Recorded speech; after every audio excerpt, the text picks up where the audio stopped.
Most people wake up tired, unfocused, and running on autopilot. Biohackers wake up and choose how they want to feel.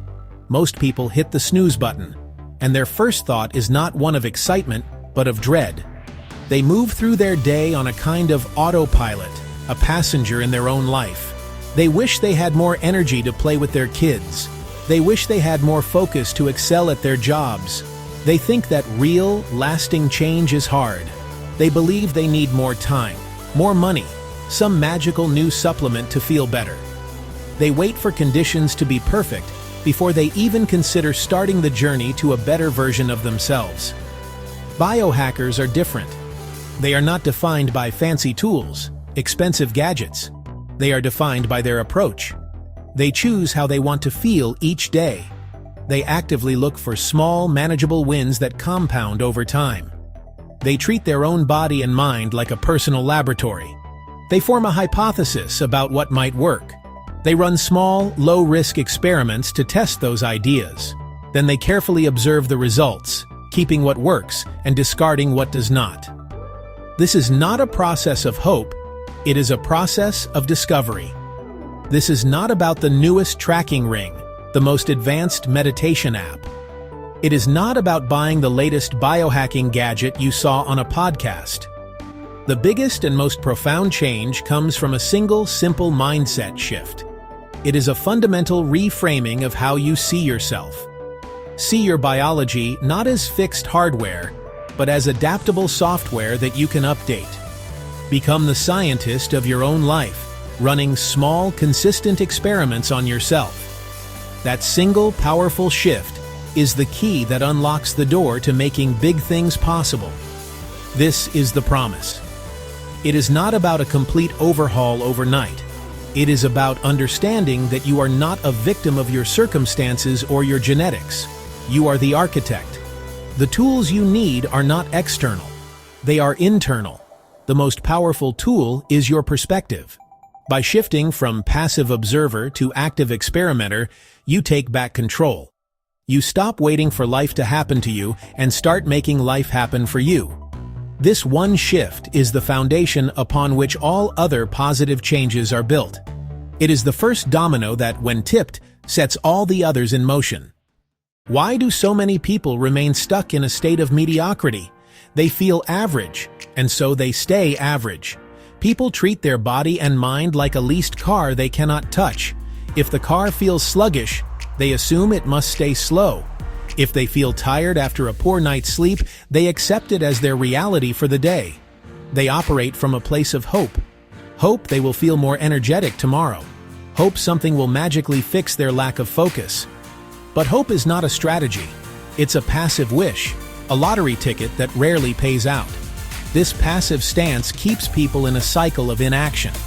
They wait for a doctor, a book, a new trend to give them the one big answer.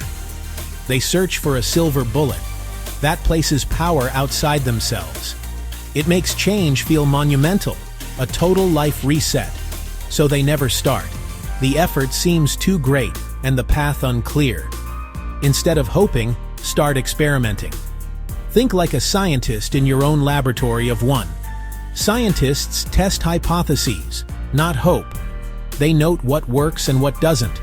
They make small, controlled changes. They measure outcomes objectively. They repeat what leads to positive results. They stop what leads to negative or neutral results. This is the beginning of real, sustainable change.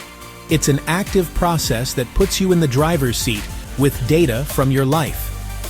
First mindset shift. See your biology as software. Your brain, your body, your energy levels are not fixed. They respond to inputs. Your daily habits are the code you run. If the output is bad, low energy, poor focus, bad mood, debug the code. You don't need to rewrite the program. Change one line of code, run it. See if the output improves. This experimental approach is the antidote to staying average. It makes change manageable, measurable, empowering. The first shift, viewing your biology as software, is the foundation. On top of that, you can build 5 core mindset shifts that turn intention into action. First is the shift from "I have to" "I get to" experiment. When you frame a task with "I have to," it feels like a burden. But "I get to" becomes an opportunity, a curious exploration. For example, instead of groaning, "I have to cut out sugar," think, "I get to run an experiment for 2 weeks with no processed sugar and see how it impacts my sleep quality." A simple visual cue for this is to imagine putting on a lab coat before the task. The second shift is moving from all or nothing to 1% better every day. Big, audacious goals can paralyze. The alternative is tiny improvements that compound into remarkable transformations.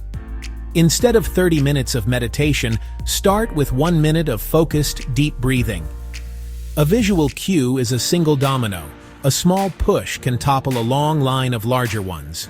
The third shift is from "my body is broken" to "my body is giving me data." Pain, fatigue, and low energy are signals, clues.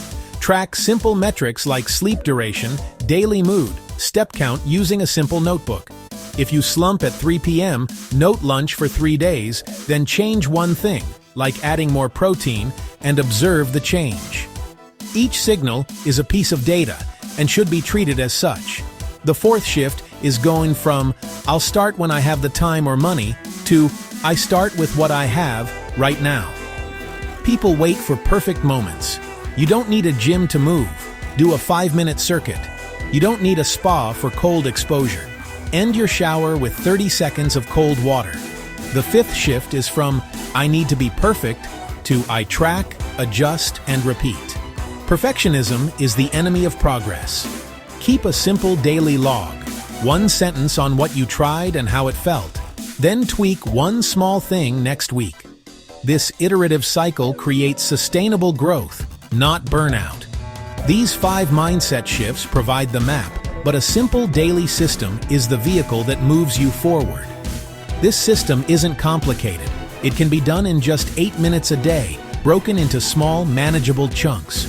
The goal is not perfection. The goal is consistency, built around 3 touch points plus a weekly review. Morning, a 3-minute data check. Before your phone, ask, "How did I sleep? 1 to 10. How do I feel physically and mentally? What's one small experiment or win for today?" Midday, 1 deliberate 3-minute experiment. A walk after lunch. 1 large glass of water before coffee. 3 minutes of focused breath work. Make it small so you can't say no. Then note the immediate effect. Evening, a 2-minute reflection. What worked? What didn't? How did your experiment feel? Any surprises? No self-judgment? Cement the learning.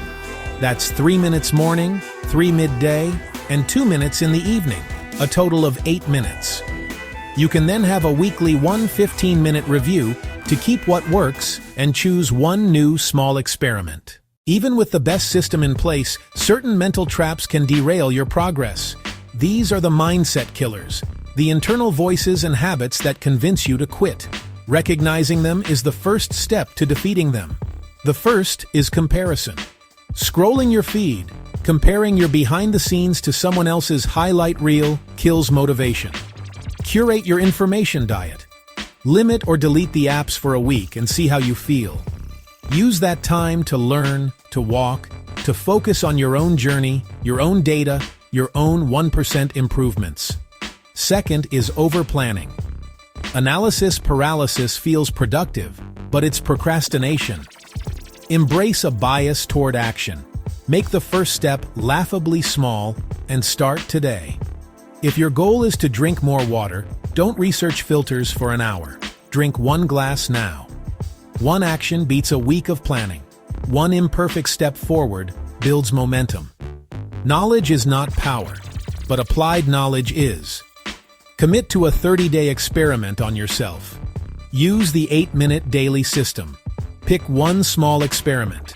Track it daily. Review weekly. This is not about a massive transformation in 1 month. It's about proving you can change. Building the habit of experimenting. You don't need to become a different person. You just need to become the version of you that runs experiments instead of making excuses. Learn to try. to measure, and to repeat. If this video gave you that spark, click the like button, subscribe, and drop your first experiment in the comments. It may well be the catalyst you need. The experiment begins now.